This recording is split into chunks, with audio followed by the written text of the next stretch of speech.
अस्सलामु अलैकुम वरहमतुल्लाहि वबरकातुहू। Welcome to Jameel Ahmed Khan YouTube channel. And आप सभी लोग खैरियत से होंगे, अल्लाह की अमान में होंगे। अल्लाह पाक आप सभी लोगों को खुश रखे, हंसता खेलता रखे।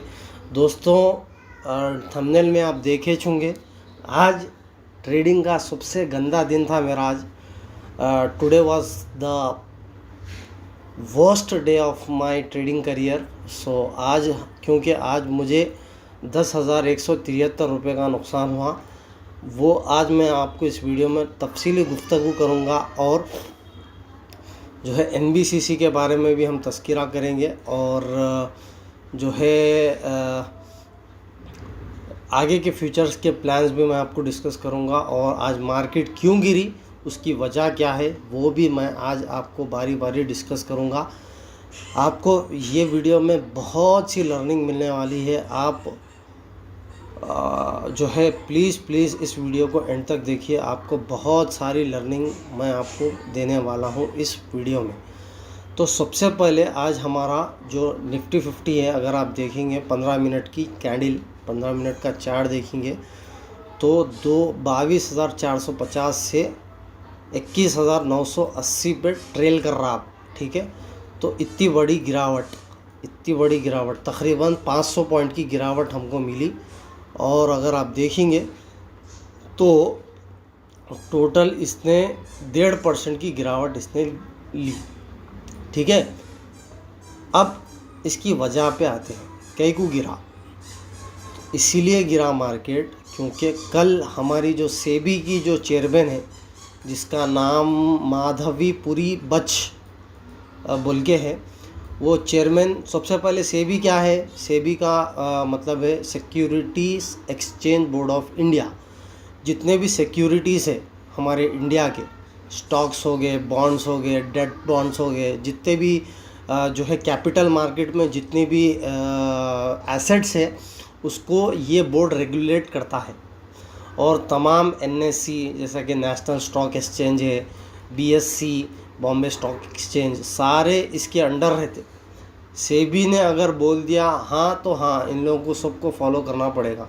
सेबी ने अगर किसी स्टॉक को जो है पेनाल्टी लगाई तो कंपनी वालों को भरना है तो भरना है, ठीक है। तो ये सारी चीज़ें आपको समझना है सबसे पहले ट्रेडिंग में आने से पहले।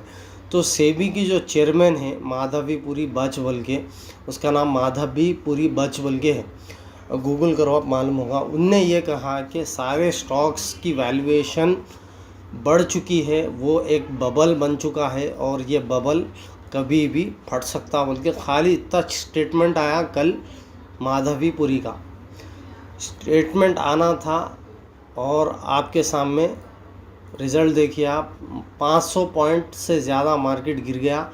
उसके बाद हल्की सी रिकवरी छोटी सी देखने को मिली, 100 पॉइंट की 150 पॉइंट की रिकवरी हमको देखने को मिली, और 1.5% मार्केट गिर गया, ठीक है। और वो माधवीपुरी ने स्पेशली स्मॉल कैप और मिड कैप, ठीक है, स्मॉल कैप और मिड कैप में बबल बना हुआ है बोल के बोली बंदी।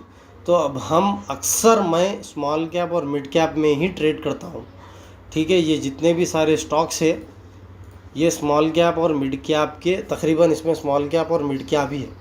तो वो सुनते ही आप देखो 6%, 4% NBCC, National Aluminium, BHEL, BEL, GAIL Engineers India, Hindustan copper, HBL power 10% तक गिर गया, हिंदुस्तान कॉपर 8% तक, इंजीनियर्स इंडिया 11% तक गिर चुका है, ठीक है। ये है स्टॉक मार्केट आपको जो है असलियत बता देता। एक ही दिन में तकरीबन अगर आपकी पोजीशन अगर नेशनल एल्यूमिनियम में 1 लाख रुपये अगर आप डाल के बैठे होते तो अब उसकी वैल्यू तकरीबन 90,000 हो चुकी होती। तो ये है स्टॉक मार्केट। तो ध्यान से आप जो है, अगर आपको आना है स्टॉक मार्केट में तो इसके प्रोस एंड कॉन्स आप ध्यान से देख के आप डिसीजन लेना। सबसे पहली चीज़ ये तो हो गई मार्केट का क्यों गिरी, इसकी वजह। अब आते हैं हमारे पोजीशन की वजह, मुझे क्यों नुकसान हुआ। अगर आप देखेंगे 10,173.95 का नुकसान किस में हुआ? इंजीनियर्स इंडिया में मैं ट्रेड लिया था। कई को लिया? उसकी बुनियादी वजह यह है डिसिप्लिन का ना होना, डिसिप्लिन का ना होना। ठीक है, अब डिसिप्लिन के माने क्या है? डिसिप्लिन के माने ये है कि आप वक्त की पाबंदी आपको होना आपके पास। ठीक है, आप जो है जो कमिट कर रहे हो उसको पूरा करना, ये डिसिप्लिन में आता है। और वादा खिलाफ़ी नहीं रहना आपके पास, और आप जो कमिट कर रहे उसको आप ब्रेक नहीं करना, और ज़्यादातर तो वक्त की पाबंदी के डिसिप्लिन में आती है। तो आज सबसे पहले हुआ क्या, मेरा रूटीन मैं आपको बताने की कोशिश करूँगा। मेरी सुबह जो है माशाल्लाह से फ़जर में मैं उठ जाता हूँ, उमूमन फ़जर में उठ जाता हूँ। कभी कभी फ़जर मिस हो जाती, लेकिन उमूमन फ़जर में मैं उठ जाता हूँ। उसके बाद ट्रेडिंग के लिए मैं 8:30 टू 8:40 के दरमियान जो है टर्मिनल पे मैं बैठे हुआ रहता हूँ, और 8:30 टू 8:45 के दरमियान मैं जो है प्री मार्केट सेशन देखता हूँ, और मार्केट के न्यूज़, ग्लोबल मार्केट, FIIs क्या कर रहे, DIIs क्या कर रहे, वो आधे घंटे में मेरी पूरी स्टडी होती है। उसके बाद मैं पूरे डे का पैटर्न बनाता हूँ कि मुझे किस तरह ट्रेड लेना है, कैसा मुझे जो है ट्रेड को एग्जीक्यूट करना है, अगर ऊपर गया तो क्या करना, नीचे गया तो क्या करना, किस में कौन से स्टॉक में पोजीशन मिल रहा, कौन से स्टॉक में पोजीशन नहीं बन सकता, स्टॉप लॉस क्या होना, टारगेट टेक प्रॉफिट क्या होना, ये सारी चीज़ें मैं 8:30 पे बैठ के, 8:30 या मैक्स 8:45 को बैठ के मैं ये आधे घंटे में पूरा जर्नल बना के मैं रेडी हो जाता हूँ ट्रेडिंग के लिए। ठीक है, ये मेरा उमूमी मामूल है। लेकिन आज क्या हुआ, आज जो है मेरी नींद होशियार हुई 10:45 पे। ठीक है, 10:45 पे मैं, हालांकि अलार्म भी रखा, ठीक है, अलार्म भी रखा, बट पता नहीं क्यों मेरी नींद होशियार नहीं हुई, और मुझे जो है 10:45 पे होशियार होना पड़ा। अब 10:45 पे जैसा ही मेरी नींद खुली, मैं देखता हूँ कि सारे स्टॉक्स धड़ाधड़ गिर रहे, और जिस पे हमको शॉर्ट पोजीशन बनाने की थी वो NBCC, उसने ऑलरेडी लोअर सर्किट हिट कर चुका है। लोअर सर्किट का मतलब ये है कि जब भी कौन सा भी स्टॉक लोअर सर्किट हिट करता, अब ये देखो लोअर सर्किट, अगर आप देखेंगे लोअर सर्किट अभी अपडेट हो गया है, इसका लोअर सर्किट था 110.60। ठीक है, 110.60 इसका लोअर सर्किट है। तो लोअर सर्किट जब भी हिट होता है तो बाइंग सेलिंग उस दिन की क्लोज हो जाती, वो मार्केट में हलचल नहीं होती, वो मार्केट उस दिन, उस ट्रेडिंग डे के दिन वो स्टॉक में बाइंग सेलिंग रुक जाती है, होल्ड पे चल जाती, अगले दिन फिर स्टार्ट होती। तो ये हो गया, जिसकी वजह से अगर मैं 8:30 या 8:45 को उठ जाता था, उठकर मैं अपनी एनालिसिस करता तो यहाँ पर शॉर्ट पोजीशन अच्छी खासी मेरी बन सकती थी, और मुझे यहाँ पर तकरीबन 2 से 3 हज़ार का यहाँ पर प्रॉफिट आराम से हो जाता था। ठीक है, 2 से 3 हज़ार रुपये का प्रॉफिट यहाँ पर आराम से हो जाता था। लेकिन क्या हुआ, डिसिप्लिन नहीं है हमारे पास, डिसिप्लिन नहीं रहने की वजह से, अब वो डिसिप्लिन का मतलब ये है कि आपको अगर 8:30 को रहना है तो रहना है, 8:45 को रहना है तो रहना है, ख्वाह आप रोज़े में हो, रमज़ान चल रहा, आपको कुछ काम है, क्या भी है, ये बोलते, इसको बोलते डिसिप्लिन, इसको बोलते टाइम की पाबंदी। अगर आपके पास डिसिप्लिन नहीं है तो ये मार्केट आपको कभी पैसे कमा के नहीं देगा। तो मेरा काम ये था कि मुझे 8:30 को इर्रेस्पेक्टिव ऑफ मेरा रोज़ा है, रमज़ान चल रहा, जो भी है, मुझे रहना था तो रहना था। ठीक है, यहाँ पर एक अपॉर्चुनिटी मिस हो गई। चलिए अब हम आगे बढ़ते हैं। ठीक है, यहाँ पर अपॉर्चुनिटी मिस होने की वजह से मैं फ्रस्ट्रेशन में आ गया। एक्चुअली फ्रस्ट्रेशन में आने के बाद यहाँ पर रॉन्ग डिसीजन लिया। रॉन्ग डिसीजन कैसा लिया, अब अगर आप ऑर्डर्स को देखेंगे तो ऑर्डर्स में मैं बाई ऑर्डर कब लगाया, 1 बजे के टाइम पे मैं बाई ऑर्डर लगाया, 1 बजे के टाइम पे मैं बाई ऑर्डर लगाया। अगर आप 1 बजे के टाइम पे निफ्टी 50 को देखो, 1 बजे के टाइम पे निफ्टी 50 को देखो, तो यहाँ पर हल्का सा अपमूव आया था, तो मैं समझा कि शायद ये रिवर्सल होगा। रिवर्सल होने की वजह से मैं यहाँ पर जो है एंट्री मारा इंजीनियर्स इंडिया में, और तकरीबन सारे स्टॉक्स रिवर्स हो रहे थे उस टाइम पे। अगर आप देखेंगे तो हैथवे भी रिवर्स हो रहा था, नेशनल एल्यूमिनियम भी रिवर्स हो रहा था, बीईएल भी रिवर्स हो रहा था, तकरीबन बहुत ज़्यादा एक्सटेंट तक रिवर्स हो चुके थे। अगर आप बीईएल की बात करेंगे तो बीईएल तकरीबन यहाँ से लेके अगर आप देखेंगे तो तकरीबन 1 से 2% का यहाँ पर रिवर्सल यहाँ पर आ गया, 1 से 2% का रिवर्सल। ठीक है, तो हमने भी इंजीनियर्स इंडिया में ये रिवर्सल पे, ये वाले रिवर्सल पे एंट्री मारी तकरीबन 1 बजे के टाइम पे। अगर आप देखेंगे 1 बजे के टाइम पे यहाँ पर एंट्री मारी, और 2 से 3% का यहाँ पर हमने टारगेट बना के चला, यानी कि 200 या 202 रुपये तक हम एग्ज़िट हो जाएंगे, क्योंकि ऑलरेडी ये 9% जब उस वक्त गिर गया था। अब इससे आगे तो नहीं गिरता ये बोल के मेरे को अंदाज़ा था। और उसके बाद मैंने यहाँ पर अगर आप देखेंगे तो 194 पे मैंने एंट्री मारी, और तकरीबन 200 रुपये का यहाँ पर टारगेट यहाँ पर सेट करके चल रहा था मैं, और स्टॉप लॉस मैं लगाया था 190 के नीचे का। ठीक है, ये 190 के नीचे का मैं ये स्टॉप लॉस लगाया था, और लगा के मैं क्या करा, नमाज के लिए चलेगा, ज़ोहर की नमाज़ के लिए चलेगा। अब आने के बाद मैं देखता हूँ कि यहाँ पर 10,000 का लॉस मुझे बता रहा है। यहाँ पर भी डिसिप्लिन की कमी। अगर मेरे को 190 के नीचे निकलना था तो निकलना था। अब 190 के नीचे निकलने का मतलब ये है कि मैं 4,000 का लॉस लेता था।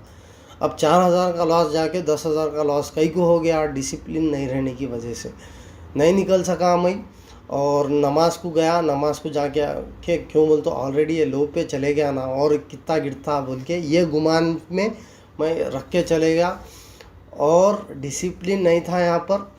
और नमाज रहने दे, कुछ भी रहने दे, क्या भी रहने दे, अगर आपको निकलना है तो निकलना है। 109 के नीचे निकलना, 190 के नीचे निकलना है तो निकलना है, इसको बोलते हैं डिसिप्लिन। यहाँ पर भी डिसिप्लिन नहीं रहने की वजह से 4,000 का नुकसान जाके अगर आप देखेंगे तो पोजीशंस मेरी तो 10,000 का नुकसान बता रहा है यहाँ पर, 10,173 रुपये। तो अब यहाँ पर हमको क्या सीखने को मिल रहा, discipline is must in the market. If you are not disciplined enough, if you are not committed enough, if you are not punctual enough, then market is going to beat you like hell. ठीक है, and whatever the money you have earned, it has the power to wipe out that money within 1 trading session. अब देखो, अब मैं तकरीबन 1 मार्च से, अगर मेरी अब कम्युनिटी टैब में देखो, मैं जो है स्क्रीनशॉट डाला, 1 मार्च से लेकर अब तक मैं तकरीबन 7 से 8,000 का प्रॉफिट कुछ बनाया, ब्रोकरेज वो है सब मिला के। वो एक ही झटके में 10,000 का लॉस हो गया, यानी कि 8,000 जो कमाया था वो भी चले गए, और 2,000 का वो उल्टा लॉस में आ गया मैं। ठीक है, तो ये है स्टॉक मार्केट। इसकी बुनियादी वजह क्या है, डिसिप्लिन नहीं रहने की वजह। तो मैं अपने आप को ये ज़िम्मेदार समझता हूँ, अपनी गलती मानता हूँ कि डिसिप्लिन नहीं रहने की वजह से इतना बड़ा नुकसान हो गया। ठीक है, मार्केट को तो गिरना था और गिर गई मार्केट। ठीक है, अब फ्यूचर की बात करते हैं। अब मैं क्या करने वाला हूँ, आगे से मैं एक 2 से 3 दिन का गैप लूँगा।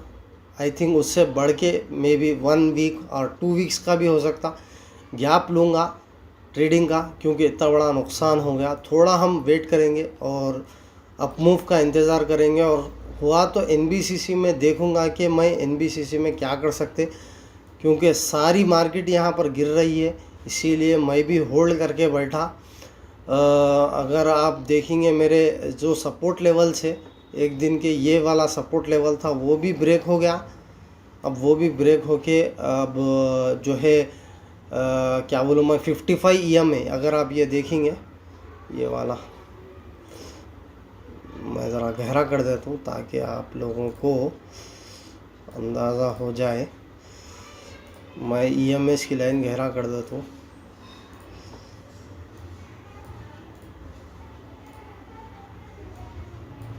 ठीक है, अब देखो, अगर आप देखेंगे डेली चार्ट पे देखेंगे तो 21 EMA को भी सपोर्ट लेके गया था ऊपर, इसको भी ब्रेक कर दिया। 55 EMA को भी ब्रेक कर दिया।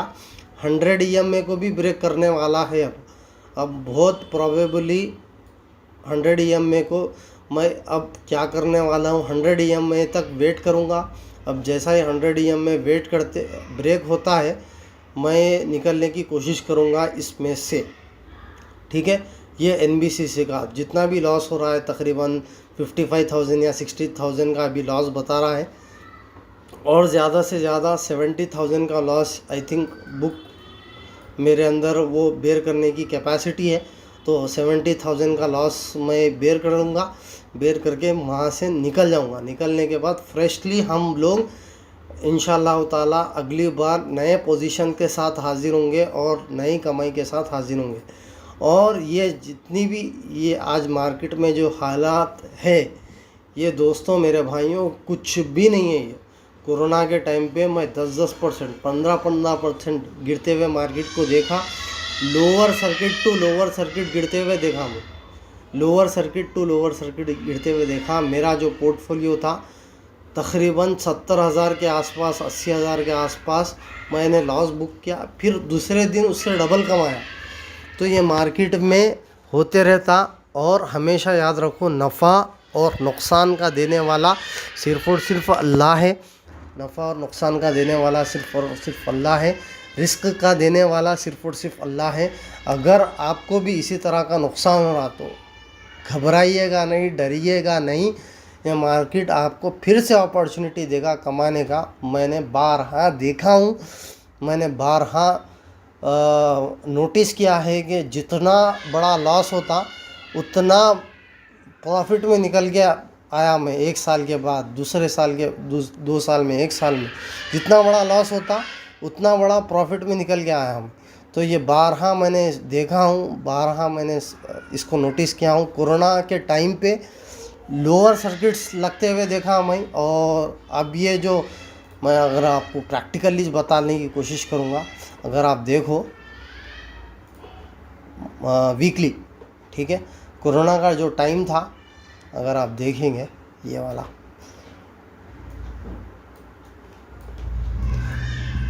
अब जो मार्केट है 22,000 पे चल रही, वो 7,000 तक आ गई थी, 7,500 तक। इसने जो लो लगाया आप देखो, 7,000 का लो लगाया था ये वाला। ये जो है बॉटम था 7,000 का। अगर आप देखेंगे ये 7,000 का लो है। उसके बाद अब देखो इसने कितना बड़ा, अगर आप देखेंगे कितनी बड़ी रैली उसके बाद इसने दी। अगर आप देखेंगे तो उसके बाद से देखो अगले 3 साल में 7,000 से 21,000, यानी कि मार्केट 3 गुना बढ़ गई। यानी कि अगर आप उस टाइम पे ये बॉटम को पकड़ते, 1 लाख रुपए भी लगाते, तो उस वक्त अगर आप 1 लाख लगा लेते तो आज उसकी वैल्यू 4 लाख रुपए हो सकती थी, ठीक है। तो ये मार्केट में गिरावट ज़रूरी है, करेक्शन ज़रूरी है। और जब भी करेक्ट होती market, it will give a new opportunity to enter into the market. हाँ, तो हमको घबराना नहीं है।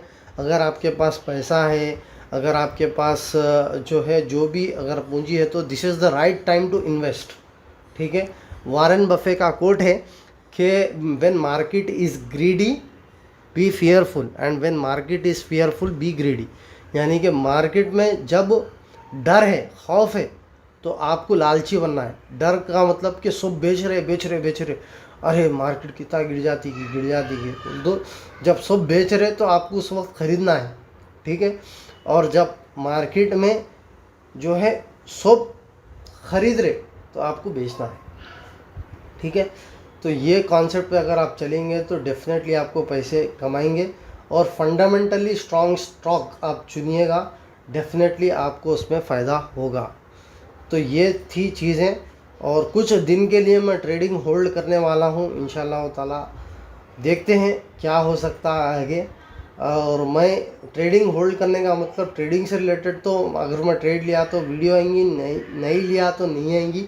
उमूमन तो नहीं लूँगा मैं, लेकिन मार्केट के एनालिसिस की वीडियो डालता रहूँगा और स्विंग ट्रेड से रिलेटेड वीडियो डालता रहूँगा। तो आप मेरे चैनल से ज़रूर व ज़रूर जुड़ के रहिएगा, आपको बहुत बहुत लर्निंग मिलेगी।